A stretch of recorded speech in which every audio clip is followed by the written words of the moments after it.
இப்போ சாம்பார் பொடி எப்படி அரைக்கிறதுன்னு சொல்ல போகிறேன். இது நான் எந்த வீடியோலையும் போட்டிருக்கேன்.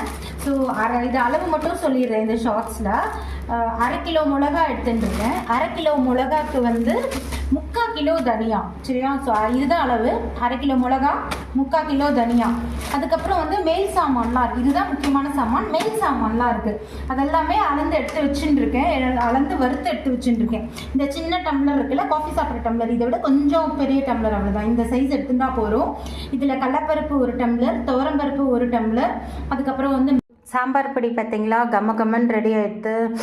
இது அப்படியே ஒரு ஏர்டைட் கண்டெய்னரில் போட்டு ஸ்டோர் பண்ணிட்டு 6 மாதம் வரைக்கும் ஒன்றுமே ஆகாது. அப்படியே இருக்கும். செம்ம டேஸ்ட்டாக இருக்கும். இது வத்த குழம்புக்கெல்லாமும் யூஸ் பண்ணிக்கலாம். இது வந்து வெறும் மிளகா அப்படி கறந்துக்கலாம், சும்மா போடுவோம்ல. காயெலாம் எது பண்ணாலும் அதுக்கு நான் சாம்பார் பொடி போட மாட்டேன். இந்த மாதிரி வெறும் மிளகா அப்படி வெறும் காஞ்ச மிளகா மட்டும் நல்லா வறுத்து அரைச்சின்னு இருக்கேன். இது சாம்பார் பொடி.